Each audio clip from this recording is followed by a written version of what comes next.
Welcome to the Granite Zero podcast. Thank you for your time. Thank you for having me on the show, mate, as well. No, as soon as we sort of connected on Instagram, I was like, what an interesting guy that is. And I was like, I need to know more. So that's why I sort of pinged you the email asking if you wanted to come on, and then when you sent me the bio, I was gobsmacked. I was like, what a life that you're living. Yeah, well, I've had a colourful life, obviously. Full name Anthony Steven Malone, veteran of the Parachute Regiment, embedded combat photographer, 101st Airborne. I'm fortunate enough to have been able to join the Parachute Regiment when I was 17. Got me wings before I was 18, but I wasn't allowed to wear my actual wings until I was actually 18 years old. Then after 4 power, went to 3 power, where again done P company for the second time, passed it for the second time, got me wings again. Then a couple of years after that, went over to France and got me French wings on exchange. So I was very fortunate to be able to do and see and experience quite a lot in the British Armed Forces at a very young age. Yeah, that is something. That is something. Like my old man, he managed to get different jump wings from his time as a PJI, should I say? Yeah, he was always like, yeah, I was out with the Yanks getting their wings and blah blah blah. I was like, fuck off. Shut up. No, but it's awesome, mate. One thing I want to touch on before we dive into all the different stuff that you've been through, like sort of recent history. I noticed one thing that really stuck out in my mind, and that's the stuff that you're doing for PTSD and homeless veterans. When I saw that, I was like, "Fuck it, spot on." Like, not enough is done, not enough awareness is spread, and obviously, you took time and get my words out. Lived rough, didn't you? You lived as a homeless person for weeks on end. Yeah, I was homeless for a couple of weeks because I've got a rule. If you want to know something, go and do it yourself and experience it. Yeah, And I was reading. This was a few days ago. I was reading all the press reports and all the hubbub about homeless soldiers on the streets and all this. And I'll be honest with you, I don't take a great deal of notice what's in yeah. the press anyway. Nah, I don't So I think many thought, people do. well, exactly. So I thought best off myself and a few other veterans. We went down to London and we actually spent time as homeless people so we could get an understanding of it. And it was an eye opener. I bet. It really was. We met some very good people there, and it proves that anybody can become homeless. You don't have to be a down and out. All it takes is a set of circumstances. A relationship breaks down, you lose your job, anything can happen Yeah. at the same time. And I met some good people, not just veterans. When we went down there, it was to assess what the problem was. We ended up helping quite a lot of people. Oh, that's And after a period of time, I went back down there and spoke to some of the people that I'd actually met and told them why we did what we did to get an understanding of it. There's a lot of good organizations out there as well. It isn't only like us. But what we do is 99% of what we do to help veterans, homeless veterans, or veterans of PTSD, we do not advertise it because, as a general rule, veterans are very proud, especially yeah, the older ones. Okay, and there's a lot of guys out there who will not admit they need help, but through a lot of contacts that we've put together over a lot of years, we're able to identify. For instance, when COVID hit, we were actually feeding.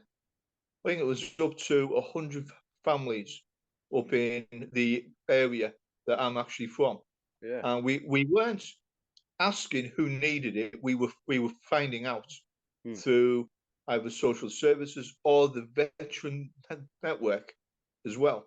When we were finding out there's a couple of older guys who aren't leaving the house, they're not able to get out, which Yeah. means they weren't able to get any fresh food, that sort of thing. So all we did wasn't anything special. We got some hampers every week. We got it paid up, basic stuff including meat, fish, that sort of thing. Yeah. And we were doing that, and it worked well.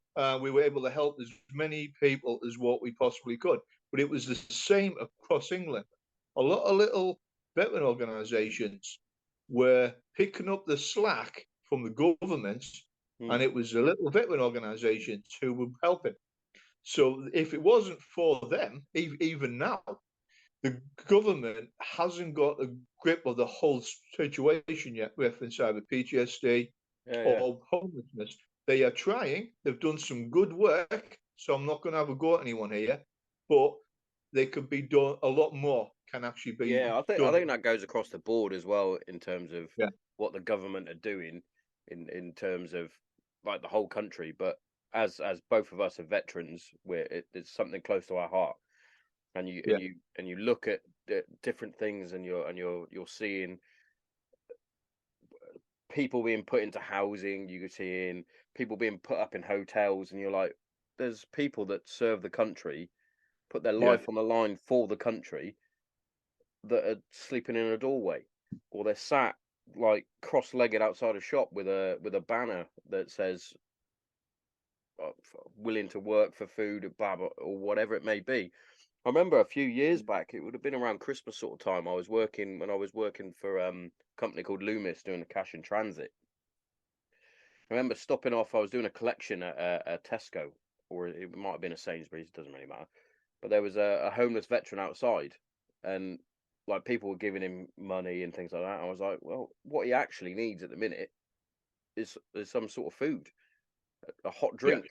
So as soon as I went in there, I went, right, I'm going to get him a couple of meal deals and a fucking one of those Costas that are like the automatic ones. Gave it to him, and he was like, "Oh, do you want some?" I was like, "No, I don't want any money for it. I'm here at work. I've just seen you, and it's heartbreaking seeing any homeless person. But yeah, for obviously for us being veterans, seeing them down on their luck, and like you said, it could be anything that caused it. Like for yeah, example, if I split with my missus and I lost my job, my family is fucking halfway across the country. If I didn't have them, then I would have no one. And it's like, what do I do? So yeah. it's It's sad. a delicate one. It is a delicate one, but I think things have changed for the upbeat at the moment. Having a veterans minister, having people in Mm, government who are actually taking notice, it's overdue. But like I said, some good work's been done. Hopefully, it'll continue. yeah. But a massive shout out to all the little veteran organisations out there who are picking up the slack, because if it wasn't for these organisations in every like town and major city, a lot of veterans would be going through a lot harder time than what they are now. Definitely, So definitely. it's the little ones who actually help and make a Yeah, difference on yeah. it. Like for me personally, I'm currently organising a charity football match. And the cause that that I did my last game for, and the one I'm doing it for this one, is Rock to Recovery. And I think that they're a brilliant organisation. They're starting to expand a bit more now. A lot more people have sort of heard of them, but that they are brilliant. And all the smaller ones that aren't sucking all the profits out of it and got CEOs on fucking God knows how much money. You know, Yeah. Well, it's don't get me started on that. oh no, feel free, feel free. Case in point for myself. When I first was diagnosed from my therapist and my doctor that I had depression and PTSD, which a lot of my former friends didn't believe me and thought I was pulling the wool over the eyes and crying out for help and things like that, and trying to get likes for the podcast. I'm like, no, this is what I've got. But anyway, I reached out to a couple of my home service charities, we will say, I was in the Air Force, by the way, so I'm sure people can figure that one out. I'm not going to name them. I reached out to them for some help, some guidance. They were supposed to send me out a caseworker to sit down and have a conversation with me, find out what they can do for me, etc., etc. And I believe we're coming up to about 4, maybe 5 years, and I'm still waiting.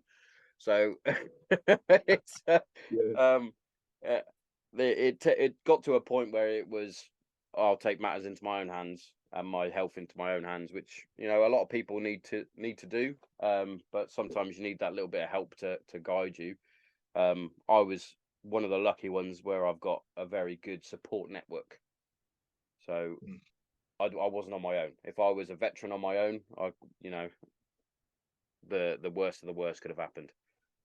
But Yeah, it's we well, I'm going to say it. The veteran suicide rate in America is sky high. The yeah, veteran suicide rate in England is going up as well. Not acceptable at no, all. it's not. No, There should be a lot more help there, but hopefully now it is starting to filter down. But anyone who's out there going through like a bad time, you've been through bad times, I've been through bad times. A lot of us actually have, and yeah, it's just a case of reach out, speak to someone, even if you're having a really bad day. We all get them, all right? But always remember, today is another day anyway. You got tomorrow. You can always do one day at a time, okay? yeah, And get your, what I always tell everyone who annoys, get your trainers on, get your boots on, go for a walk, yeah, get some fresh air, okay? A lot of the guys, when they're feeling really depressed at certain times of year, it's always the anniversaries, remembrance, the holidays. That's where it hits a lot of yeah, veterans. And all I'll say is, it's what I do now. Pack your dates, go camping for like the weekend. It clears your head. Being outdoors gives you a lot of perspective, or go for a swim. It's not yeah, difficult. Okay. So yeah, it actually helps you because I've spoken to some guys who were pretty much the lowest of the low, on the verge of doing something a little bit silly. So I said, right, trainers on, get your day sack. I'm taking you away for a couple of days. yeah, yeah. Couple of days Get later, back to it. they turned around and said, you know something, you were bang on there. You know what I And mean? to be fair, mate, it's that goes for everybody. This Yeah, podcast is open for everybody. It's not just for veterans. But as we're both veterans talking about this sort of thing, you know, get back to what you know. One of the yeah, main causes of depression and what can then trigger PTSD and things like that, especially for veterans, is the lack of purpose, the lack of who I am, and yeah, that comes from leaving the unit, especially if you're in a tight sort of click unit, a bit like the paras. Um, you lose your sense of self. Get back to what you know. Go back to the field. yeah, But get you've got a endless supply of support networks there, especially for the likes of the paras, the Marines, RAF Reg, Air Force, whoever, rifles. The list could go on and on. There's yeah, plenty of ex-servicemen that would go, why didn't you just give me a ring? yeah. Exactly. We all know somebody, or if a guy's out there and you think your mate's going through a bit of an hard time, pick up the phone and just say hello and Yeah. say, you know something, mate, tomorrow morning, get your boots on, we're going for a coffee. I mean, it gives him Spot a on. reason to get up. And if he's thinking I'm gonna stay in, go around his house. Yeah. Knock on the door, mate, put the kettle on, we're having a brew, then we're gonna Uh, go out somewhere. that's spot on advice. That is definitely, because, you know, as as we all know, servicemen are the most functioning alcoholics ever. So if one of the lads goes, nah, sorry, I'm not meeting you for a beer, then you gotta go, hang on a minute. What's the matter? There's something What's the matter? Is the missus said no, or is this you saying no? Oh no, no, it's the missus, mate. I've got the kids, but okay, fair enough. I'll pop round for a brew. what the guys have got to watch as well, and I've experienced this as well. Sometimes we use alcohol as a coping Yeah, mechanism as well. So the guys have got to watch that in each other, even if you don't realize it yourself, right? yeah, Because soldiers have a tendency going out, we'll have 10 pints, 15 pints, and we'll do a few bottles, go home, have a take out a few more bottles and that. If you're doing that 3 or 4 times a week and you're not yeah. training, that's going to lead to some serious health issues. Oh, definitely. So, so And from experience, it's being a there, you know what I mean? it's another sort of it's another depressant as well. Yeah, You'll think you're on a fucking high, and then all of a sudden, it's the reason why. A couple of years back, I made a mini documentary that I just recorded off my phone about my struggles, about how I sort of was going through this journey through my mental health issues, and it was um the ups and downs, blah, and etc. etc. etc. The name of it is Whiskey and Wrong Decisions for a reason, because I started drinking too much whiskey. And at one point, I was thinking I was the life and soul of the party. I was drinking away, and then the next minute, I was a complete, pardon my French, cunt. It's like 1 minute I'm Tommo, and the next minute I'm some sort of fucking devil monster that wants to cause fights and arguments with whoever's in his way. And yeah. it was just an endless struggle. I still love it. Don't get me wrong. Still love a glass of whiskey. I'm having one now. But I now sort of know the limits that Yeah. if I'll be like, oh, okay, probably won't have that last one. You know what I mean? It's I think it's been, I think with a lot of time that's went by, there's a lot of veterans and there's a lot of men and women out there who are a little bit older now. We've been through difficult times, challenging times, and it will be quite easy for the elder guys or women to spot it in the younger ones. mm, And you don't have to embarrass anyone, just maybe have a quiet chat in like in a cafe the next day or something and say, you know something, I've been there, seen it, done it, got the t-shirt. Don't make the same mistakes that we have. yeah, Cut down on your drinking a little bit. Reach out if you've got a problem, or go and talk to someone, or train. Because a lot of guys find if they're drinking, they're not really training. yeah, yeah, So then, if you switch their energy and focus to doing exercise, it could be mountain biking, swimming, or anything like that. Once they've started that, what I've seen is the drinking comes down yeah, and the fitness levels up and it goes down. And everyone likes to go out and have a couple of beers, a glass of whiskey and that.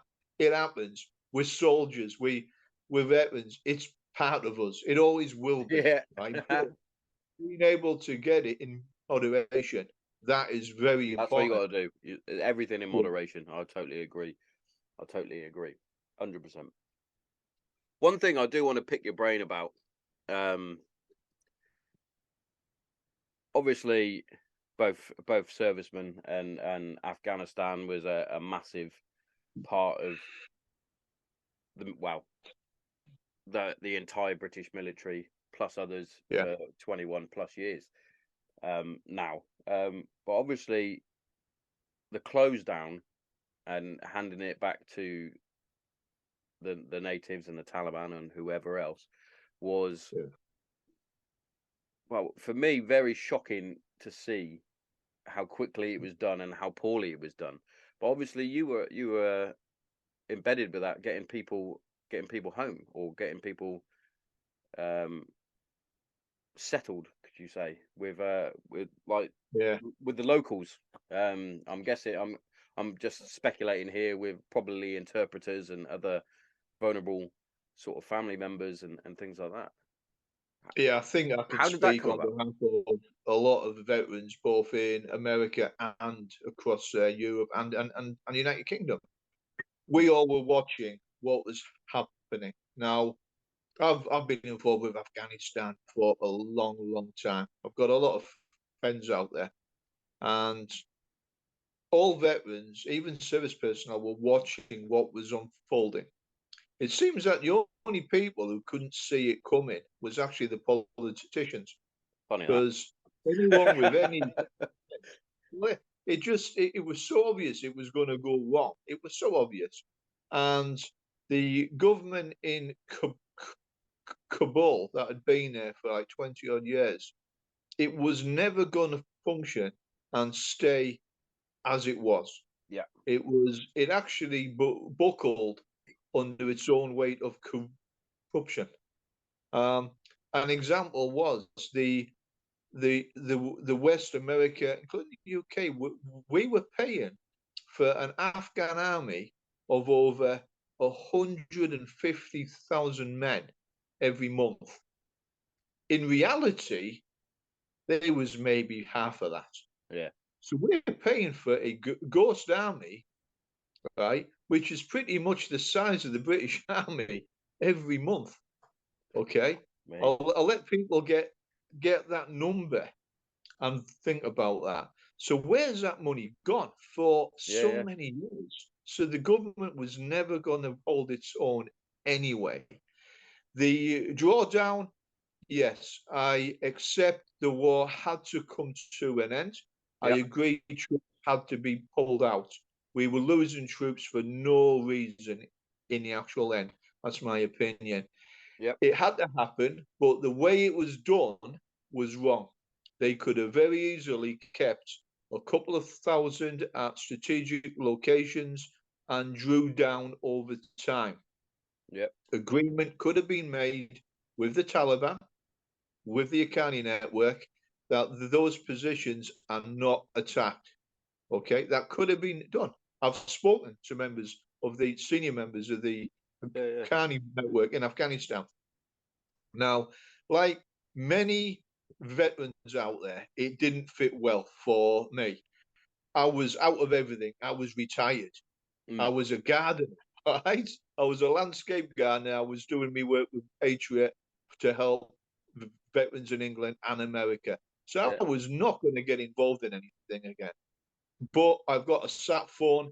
It started to go off quite frequently. Then it just went on meltdown. I had generals ringing me up, colonels, former intelligence agents who were stranded in Afghanistan. This is about a couple of months before the official evacuation. Yeah. And they knew what was going to They come. knew what was going to happen. Yeah. Fuck me.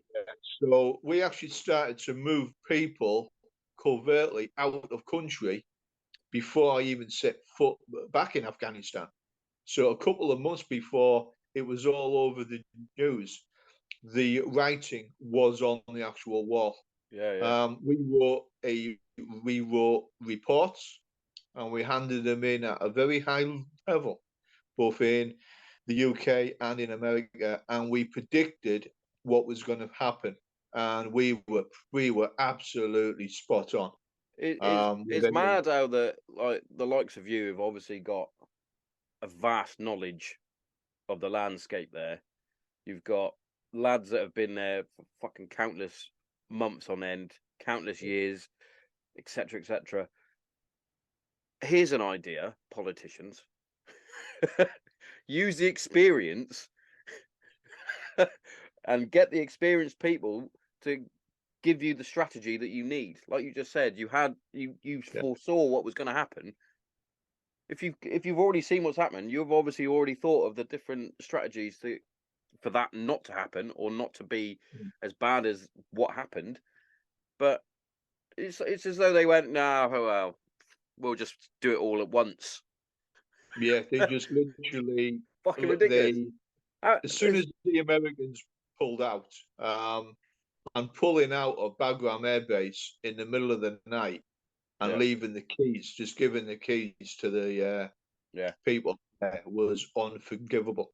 But it's happened. There's no point in crying over There's spilt no milk. point in dwelling It's on what's happened. happened. Yeah. But what you've got to take out of every negative, there's obviously a positive. There's a lot of people that still need a lot of help out there. There's a lot, okay, like well over 150,000, okay. Yeah. But you've got to look at again the veteran community across United Kingdom, and overseas and America. They rallied together, and again, little groups of people, veterans, dusted off the boots, grabbed the day sacks, went straight over there. Now, those little groups of veterans and that, they saved countless lives, countless. And if it wasn't for the veterans doing that, literally, people like myself, getting your black book out, getting your satellite phone out, ringing all your old connections, saying, right, are you in country? Are you able to do this? Can we do this? I've got this bit of the jigsaw. You've got that bit. Put it together. We can actually help. And it was incredible on the ground to see the little groups of veterans operating, getting people out and that. Yeah. Now, was a lot of that coming from like private contractors now, as in former servicemen that are now on the circuit? I would say, yeah, there was a lot of guys out there, but there was a lot of also what I noticed was a lot of older guys about my age or older. So we're on about guys who were in the 50s, in the 60s, who were seasoned operators back in the day. Yeah. And we've still got the contacts. So all we did was rang round. I was talking to retired colonels, senior members of American intelligence, and I just said, what is going on? Do we need to get involved here? Or is there going to be a mass like evacuation again a second time? And we were told no. So we went, right, we've got two options. If we don't go in, a lot of people are going to get killed. And there was a lot of my close friends there who were on the Taliban kill list. And I was getting videos and intelligence on a hourly basis. And people were being dragged out of cars and executed on the side of roads. Right? Horrible. And if politicians turn around and say, no, well, guess what? I still have all the videos of this. Right? And it was unbelievable. It was barbaric. But the bloodbath that was expected instantly never happened. But it happened on a smaller scale behind the scenes, because there's still a lot of bad things happening over there. But what myself and other people did, we went back into Afghanistan. You imagine it? Everyone's going out of Afghanistan. Yeah, and you're trying to get in and there. a few going in.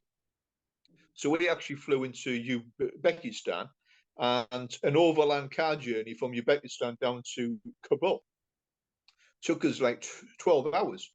And we were able to operate there pretty much without any major dramas for a 3-month period of time.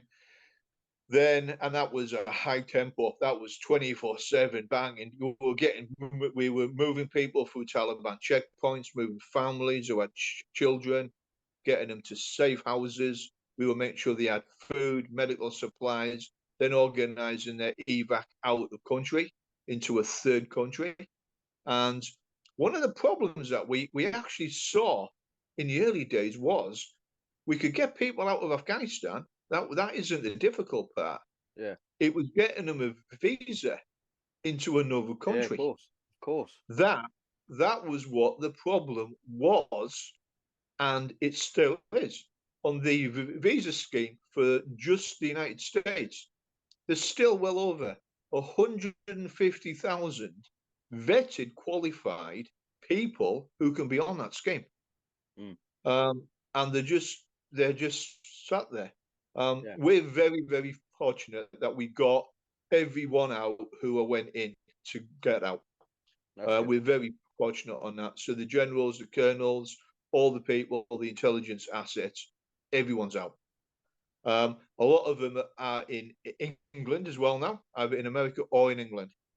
And in a week's time, I'm actually going to meet for the first time some of the people who have got out of Afghanistan, and they are now in England. They got a visa, working visas and everything. So everything got sorted out on that. But all we did was, there was a need for people to stand up. The veteran community answered that particular call, and a lot of veterans done some incredible work out there. I was unfortunate. I was there for a 3-month period of time. and I ended up being taken by the Taliban, and I ended up spending 190 days in a Taliban underground interrogation That was center. literally going to be my next sort of segment Yeah. into going into. I was like, didn't you actually get taken hostage as a political hostage? Well, the Yeah. funny thing, I won't say the funny thing was, like As a veteran, you can make a funny thing about anything. That's a rule. all veterans, we've got a dark sense of humor. Yeah. All right. And when things get bad, you either roll up in the corner and die, or you roll up your sleeves and you crack on. And as veterans, we roll up our sleeves, mate, and we cracked on with it. Yeah, we were given an hard time by the Talibs, wanted to know who we were, accusing us of 1,000,001 things. All right. And we were like, behave yourself. We've come here to actually help. You know what I mean? Yeah. But then it got all political. And it took 190 days for multiple Western governments, including Britain, to negotiate our release. So we were released on the 20th of June. So we flew back to England then. So I was there for 3 months, then spent 6 months in an underground interrogation centre. Then I come back to England. Yeah. That's fucking madness. So, because this isn't common knowledge that there was a few of you that were taken. Well, it might be. It might be, but Yeah. like we said at the start, I tend not to. I try not to watch the news because I'm still in the mindset there's no news in the truth and there's no truth in the news. So Yeah. you know, I may have missed it, but from my point of view, I didn't know anybody was taking any sort of hostage. We arranged with the Foreign Office that there was pretty much a press blackout on it, because Got it. we didn't want the press writing all sorts of, well, what the press normally does, Yeah, exaggerated, like headline grabbing, that sort of thing. So it was kept pretty quiet until we got back. Then it yeah, was a decision whether or not individually that we decided to speak to the press as well. After being back a few weeks, spoke to my family, everything was all sorted out there. I personally decided, and a couple of the other ones decided to do a couple of interviews to just put the record straight, so there wasn't yeah, any rumours flying around. yeah. Because So that's we the said, worst thing. Is like you said, the press will write one thing, somebody else will write another thing, and the truth is somewhere in the middle that actually makes sense yeah, from the geezers that were actually doing or were taken or doing the business that happened. oh yeah, well it happened. We got taken. I got a bit of an hard time in there because I was a veteran. It was Mm. well known that I was a veteran, and I'd worked against the Taliban in the past as well. And I was gonna, basically, it gave them a lot of attitude as well. yeah, I was gonna say they must have given you a bit of a hard time because they obviously they hold the grudges, don't they? So whether it's fucking their granddad or great granddad that fought against the British back in fucking 1804 or whatever it was, they were like, well, your granddad had a fight with my granddad. It's like, well, cheers for that. But it's like it passes down the bloodline, doesn't it? That's why they didn't really like us there in the first place. It's as though, like, what you know, you've been here before. Fuck off. It's like, well, I sort of see your point, but Yeah, stop yeah, blowing things up, and we won't have to come over and give you a kick in. You know what I mean? exactly. You know, obviously we got a bit of an hard time off it. It's been in the press anyway that there's now an official Metropolitan Police SO15 war crimes investigation into the Taliban, because it wasn't the fact that they tortured me a few times, they videoed it. Huge Oh, mistake, because that's evidence of war crimes. yeah, I couldn't believe that they were actually doing that. And I was like, you guys don't know what you're doing here. You know what I mean? They weren't professional. They didn't know what they were doing. All it was, I'll give you give you the highlights. They wanted me to sign a confession. I was like, yeah, that is not going to happen. They Yeah. wanted the code of the telephone, and I was like, well, that definitely ain't going to happen for unless it's after the 4 weeks, where all my numbers and stuff after the 4 week point, anything that is mega sensitive, it always self deletes anyway. Mm. After like 24 hours a day, a week. But I set everything up so after 4 weeks, there wouldn't be anything on there. This particular Taliban guy was pretty adamant he wanted the code to my telephone, so he done the old one, what they do in Afghanistan. 5 Taliban pinned me to the floor, handcuffed me to the front.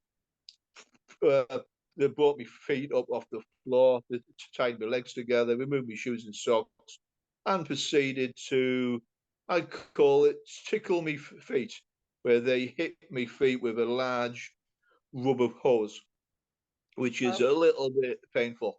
I mean, Yeah, I bet it is. so yes, I told them what I thought of them, which obviously got me a good kicking all over my body on that. I think I ended up with like bruised kidneys, kidney infection, 6 fractured ribs, and nerve damage to me feet on it. But yeah, when the day I didn't give anything until after the 4 week point anyway, where Yeah. me telephone then was absolutely useless, and he knew it as well. And I said, "That's all you're going to get out of me, mate." And that's basically it.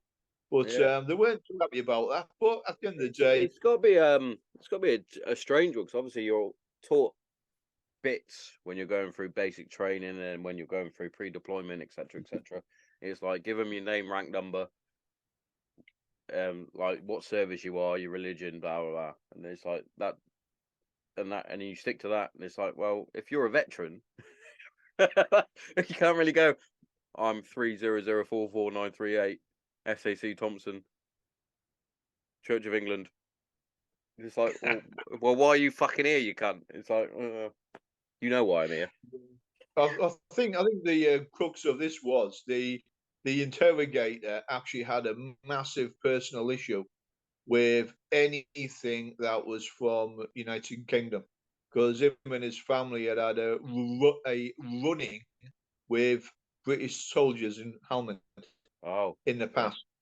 So there was a massive personal thing there. Yeah, like a personal vendetta. He must have Oh gone. yeah, He must have go gone. for it. He definitely wore a maroon beret. I'm gonna have words with him. He's far Yeah, too well, alley. we gave him as much flack as what they were giving us. Put it Yeah, that yeah, way. But at the end of the day, it got resolved. Everyone got home safe to the families. A few of us handled it a little bit better than others, because there was actually 6 of us in there, 6 British nationals. fair play. But yeah, but in the day, it's one of those things. But what I told everyone in there was, how you acting here right now will be remembered afterwards. Yeah, yeah, yeah. I said, we might be taken upstairs. We might be shot in the ear. Hello. You're at the adverts, so don't turn off. Don't turn off, because I've got some good stuff for you. First up, I'm going to talk about our sponsors. Kent CBD is our first sponsor. Now, CBD oil, as you know, has tremendous benefits, especially within mental health and physical health. Personally, I use it to help with my anxiety and my depression, but not only that, I also use it to help with the aches and pains of life in my joints, especially my ankles and my knees. But yeah, without CBD oil, I would have still been on my antidepressant tablets, which I'm no longer on. So, every cloud. And what we're going to do here at Granite Zero is we're going to give you 10% off everything from oil, muscle rub, jellies, bath salts, the lot. Yeah? Make sure you get in there. www.kentcbd.org. Put in the promo code GRANITE0 and get yourself 10% off. You are welcome. But also, if you're like me and you love a nice cup of coffee. Now, for me, I only drink one coffee, and that's Green Beret coffee. Now, I don't only drink it because it's out of this world fucking coffee, roast to order, grinded to whatever specific grind you want, But not only that, it's veteran owned and veteran run, which, you know, hits me right in the feels. So make sure you check it out. Green Beret Coffee. Get yourself a nice cup of coffee. I drink it dark, just like my soul. Incredible stuff. Incredible stuff. And what I'm going to give for you, I'm going to give you 10% off. So once you get to the checkout, once you've got all your coffee, your products, your apparel, whatever you need, get to the checkout and put in the promo code GZPodcast10 and get yourself 10% off. Courtesy of the Granite Zero Podcast. You are welcome. Now, that's enough of me talking about this stuff. Back to the regular scheduled show. Check it out! Hi, mate. And we're back after that short commercial break. I was saying that to the guys who I was with who were inside, how you act now and how you conduct yourself in front of the enemy will be remembered. And yeah, it's just I don't have any regrets whatsoever. I actually found out when I was being debriefed by the Foreign Office and other entities that they actually took a little bit of hope when they found out from their own sources that I was giving the Taliban as much crap inside as what they were giving me as well. So they actually said, well, at least we know he's all right in there.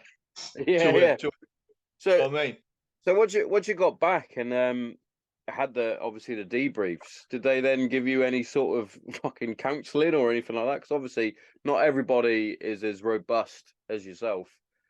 That some of the other lads may need. Yeah, a few of us. I'm going to be careful how I say this. A few of us fared a lot bit better, and a couple of the boys didn't handle it well at all. But I'm not knocking anybody. It happens. It was a very challenging situation. Yeah, of course. And it's one of those situations that fucking hell, you might do a little bit of training, but it's not until it actually happens that you have to fucking deal with it. You might go through fucking SEER training. You might do a bit of SEER training, but yeah, that's a little you. But in your back of your head, when you're doing the training, you're like, "This is training. This is not real." But surely, when once you get fucking captured for real life and you're a hostage, you're like, "Oh shit!" Like anything could fucking happen here. Oh yeah, there was a few dark times in there. There was a particular day where we nicknamed this particular Taliban, and this guy looked like a quintessential Hollywood Taliban. You couldn't look any more Taliban if you tried to. You look up Taliban in the dictionary and it's got a picture of that guy. It's like, oh yeah, fucking Taliban. Exactly. And we nicknamed him Dr.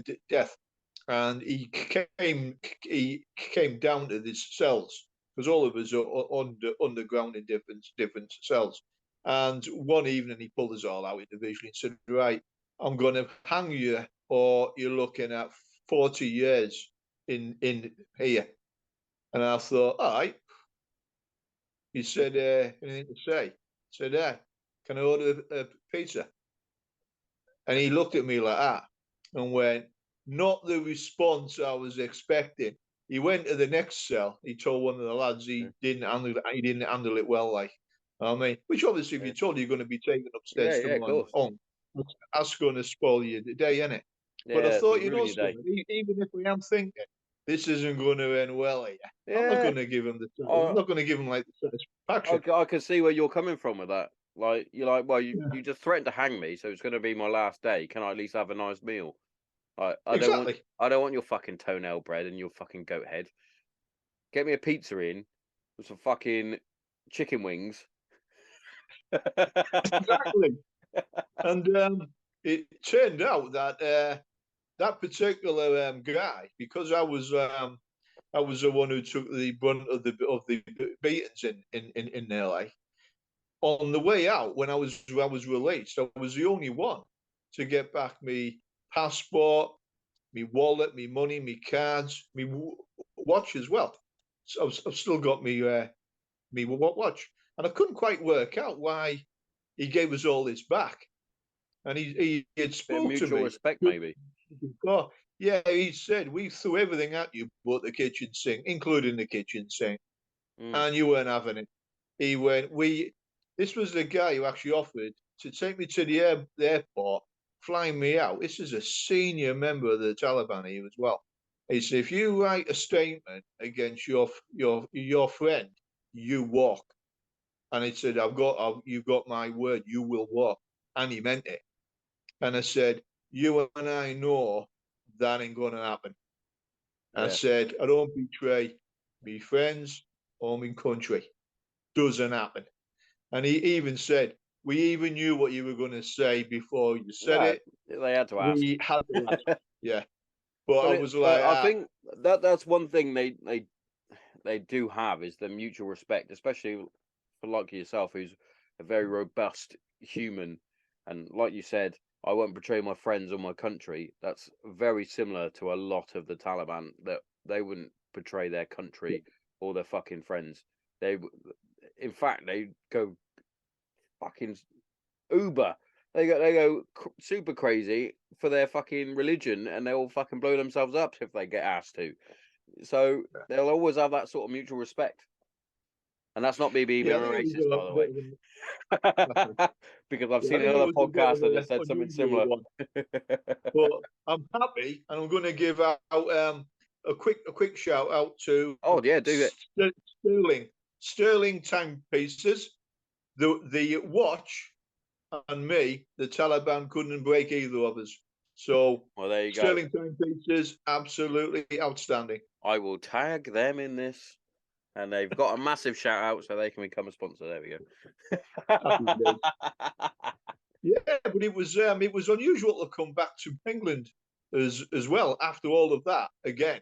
Yeah. Then come back to England, saw me fiance. Obviously, we've got kids as well, and it's just a case of, yes, it's been a challenging time. I obviously hospital. I went to hospital, done the X-ray thing, got the ribs all sorted out and that. On the slow road to recovery, but apart from that, everything's all right. But it was a challenging time.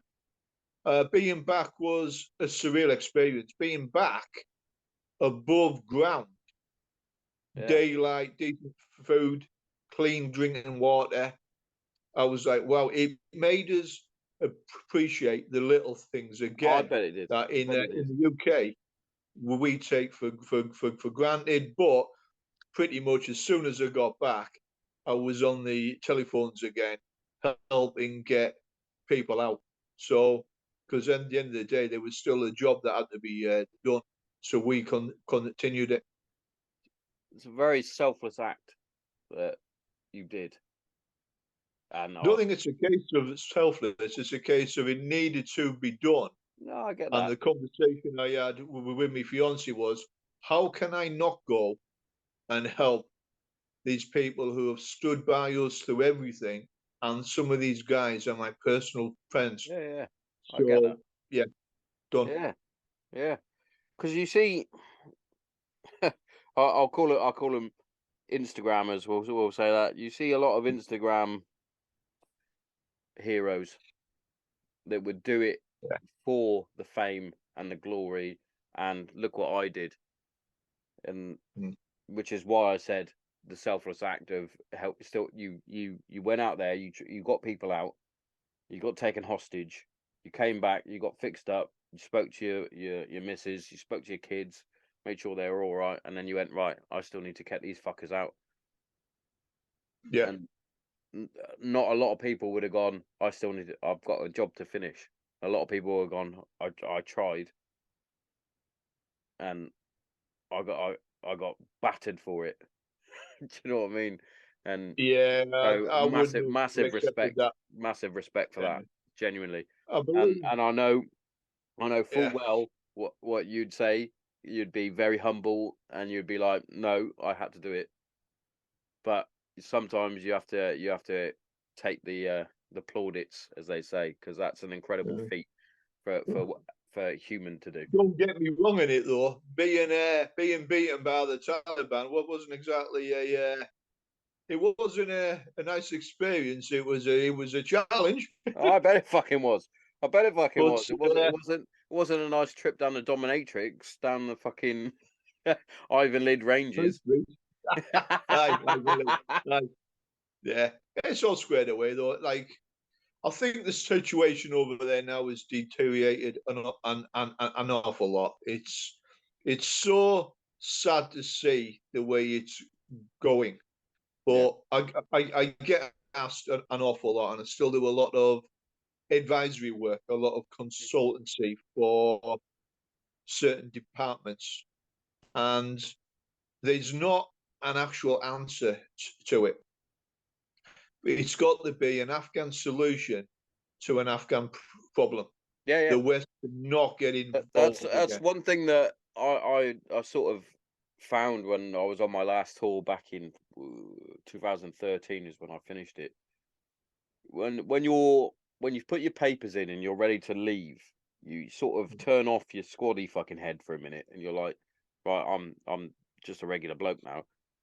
This is their country. They need it's their job to sort out their country, Yeah, and and you could even say you can look at our fucking country and think, well, we fucking need to sort something out here as well. We need to sort our own country out before we go, oh, Ukraine, do you want some more fucking tanks and that? Because we've got some money that we can give you. It's like, whoa, our fucking NHS is fucked. yeah. Our I fucking think country has got a cost of living crisis that's going through the roof, and they're now thinking about putting the water expenses up. It's like, yeah, I fucking think people, hell. Stop giving out the foreign aid politicians, for a minute. well, yeah, exactly, foreign aid. Um, don't get me started on this. We should not be giving foreign aid to any country that has got nuclear weapons. Yeah, agreed. Should not be happening. End of. But I think our politicians and our leaders need to take a step back, look at this country, Yeah, look at what's going on in the country. When you've got people, when you've got staff who work for the NHS who are having to queue in food banks, yeah, right? These are nurses queuing in food banks, right? People who work for the ambulance service having to queue in food banks to have enough food to give the kids. It's wrong. We have got something yeah, yeah. wrong here somewhere. So And the something's politicians happened need to somewhere look at along it. the line where it's all gone a bit. It's all gone to cock. Like, It's, yeah, that's a very polite way of putting it. I wouldn't have put it that way, but yeah. well, I've got somewhere along the line. I've got to be a bit more polite. But yeah, even fucking hell. Even if you take a trip back to fucking the 90s or the mid 90s, the noughties, we had that. You know, it wasn't that bad. Yeah. We It's not we as bad as it is now. no. It's like I'm scared to put on fucking the telly in the morning because you get Good Morning Britain, you get This Morning, you get fucking the other one. Can't remember what the other one is. Lorraine. There you go. I know. I'm like a single mum. I'm just reeling off fucking shit here. But you go on there and they're like, oh, the cost of living crisis and all the bills are going up. And then you're like, all right, cool. And then you go, hang on a minute. Shell have just recorded 32.8 billion pounds in profit. They could give every single person in the world £1 billion and still be in profit. It's mad, isn't it? What is going on? There's something a little bit wrong, isn't there? When you start thinking like what is happening? It's crazy. It's Yeah, crazy. I think the I government don't has know. to I don't know if now. you saw it at all. The news the other day. I only knew about it because my mother-in-law was talking about it. British Gas was sending in bailiffs the other day, but I say the other day, this was probably months ago, because they had an embedded reporter with them that they didn't know about, and he was going, oh, can't wait for this one. But he would like knock on the door, no answer, and then he would break in. I'm like, well, that's fucking illegal for a start. No bailiff can do that. Literally, he would like break in the locks in the houses. He broke into one. There was a radiator with kids' clothes all over it, asthma pumps, fucking eczema creams, and things like that. And they're going in taking their shit because they can't pay a gas bill because they've put their prices up. It's sickening. Yeah, I think the government has got to. Well, this is me being like politically incorrect. Pull the finger out the and help the families out there that really need it. Yeah. I support helping people coming into the country. Yep. As I know we've got the help. It's the right thing to actually do. But British Prime Minister, look after your own. Your charity starts at home first. Yep. When you've got families like single mums and that who can't even afford to feed the kids, or they've got to decide whether to put the heating on or Yeah. have a meal. Yeah. There's something wrong there. Definitely. It's as simple as that. There's something wrong. So, and we're putting up a lot of people coming into this country in hotels. They're getting 3 square meals a day, right? I know working class people, some of them are not even having that. No, definitely. Wow. Yeah, it's mad. I rest my case. There's nothing else has to Yeah, be you said. don't need to say any more. Genuinely, don't need to say any more than that. Anyone who's watching this, I would like to see your comments about what we're talking about here as well. Because this isn't just us that's saying this. I would like to get people involved.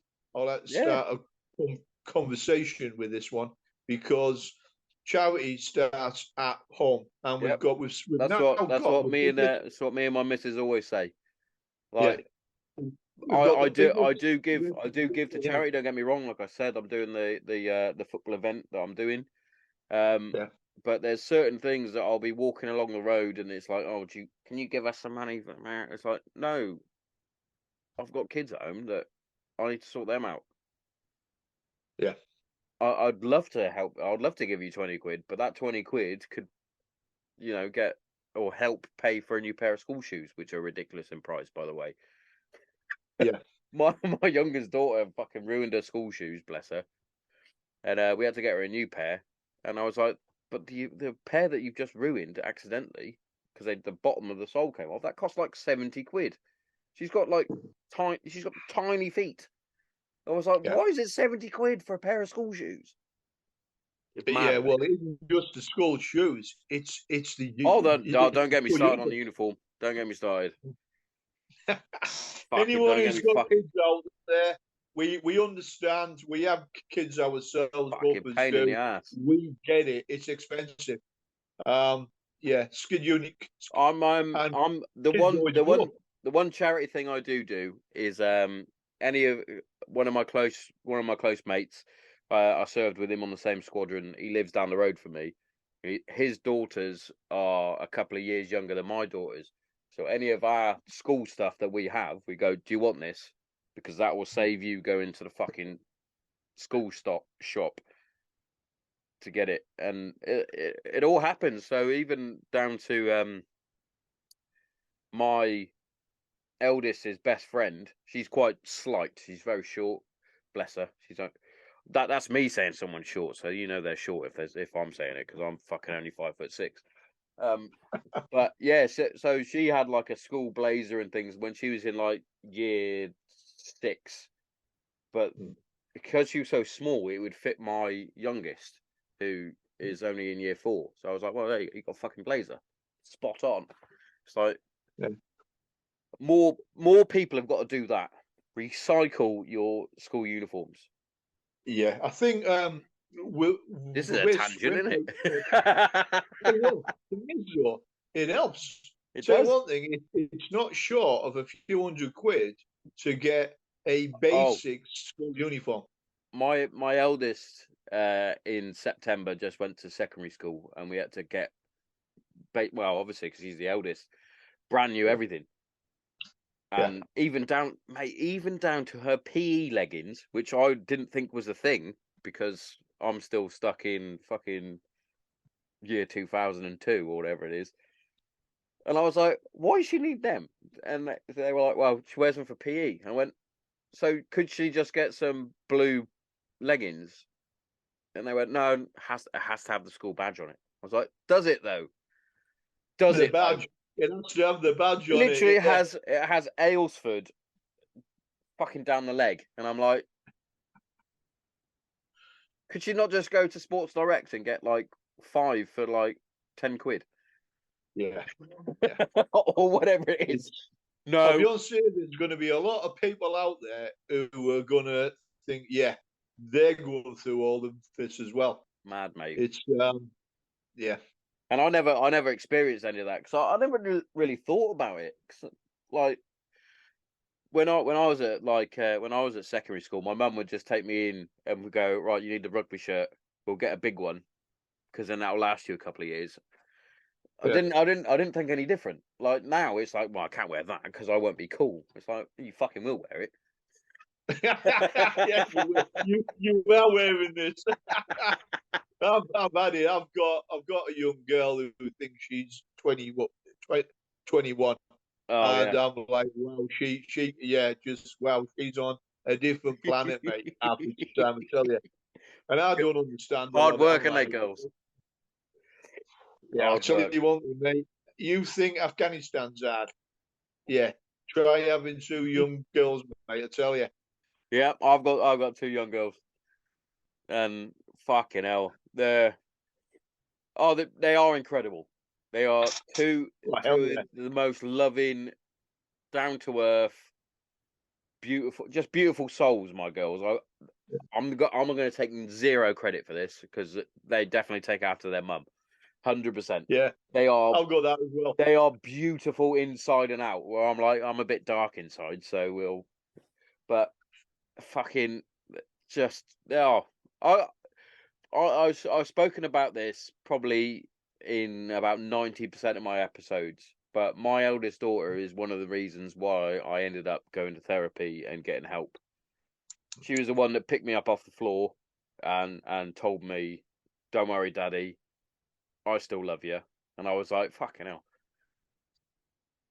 yeah, you're my light. You're the reason why I'm gonna get help." Yeah.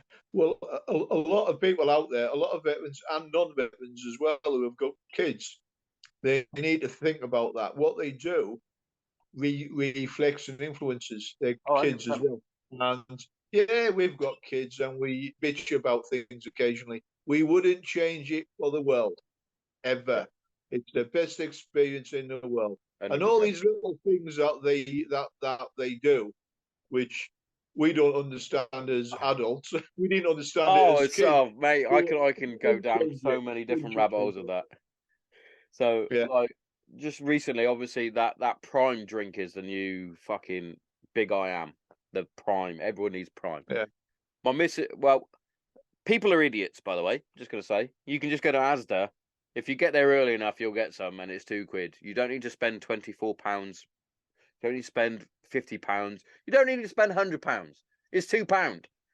Go to Asda. Too crazy. They open at 7.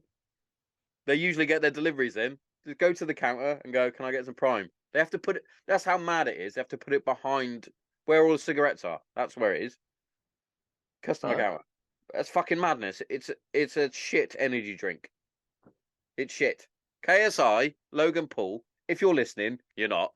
But if you're listening, it's shit. I've tasted it. It's awful. I'm gonna have a Lucasade. It's much better. But anyway, my missus went and got 3 bottles, and she went, "Oh, could you go out and get some?" No. She went. She was like, "Why not?" She went, "The girls would really love it if you went out and got a few more for him, and they can." I was like, "What? What do you mean they can what? Drink it because it's a drink?" She was like, "Yeah, just can you?" I was like, "Oh, for fuck!" But then I got in my head and I was like, "I really want to say no. Go fuck yourself. I don't want to get that. I'm quite happy being in the house playing Call of Duty."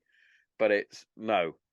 I got to make sure that these girls aren't picked on at school because they haven't got the latest fucking drink craze and shit like that. And I was like, okay. So I went out and got it. It took me, to be fair, and it took me about 10 minutes to go and get it.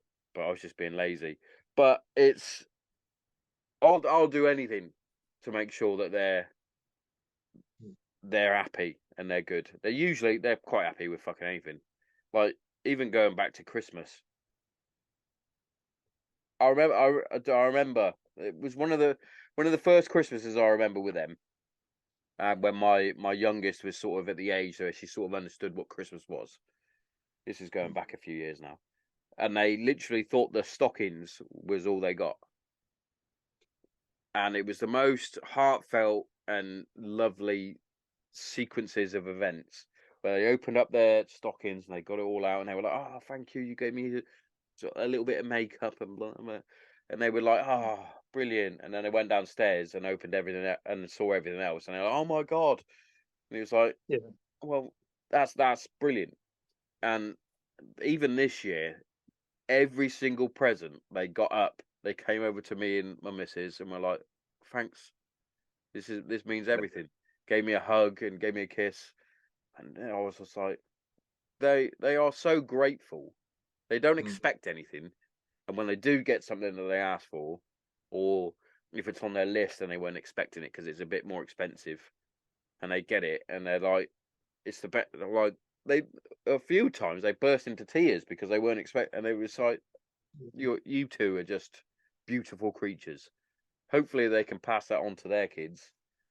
Exactly. That's what you're remembering. It's the memories you're making with your kids that will stay Mm. with them until they're adults and they have kids.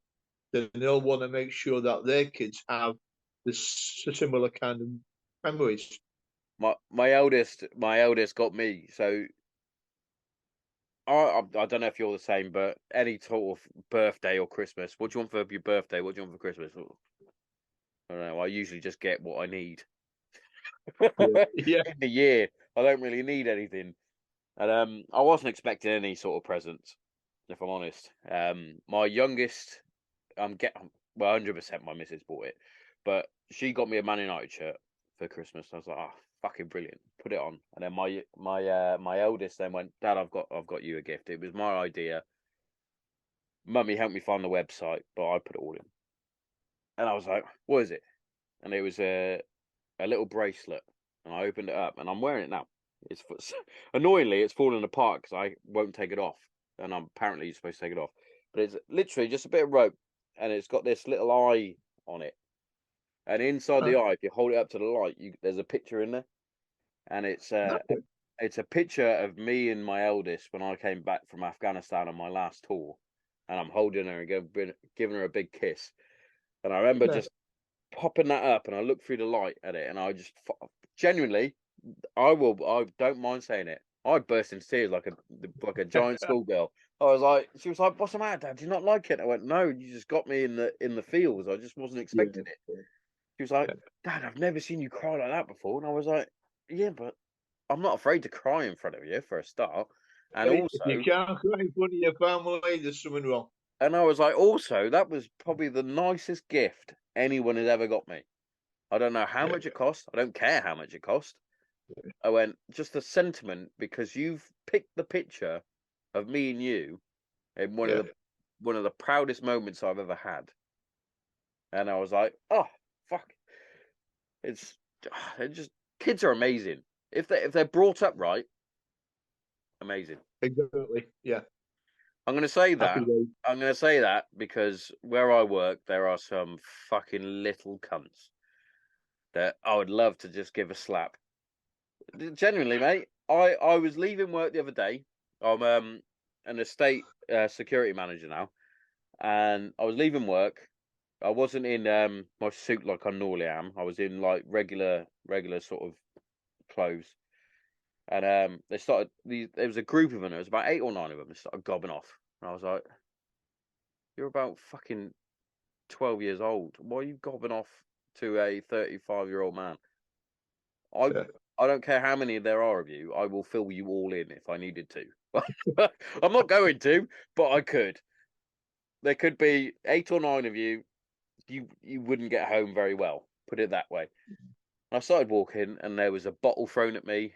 There was coins thrown at me. There was all sorts. I got in my car, and I was like, just like old me started like ticking in my head.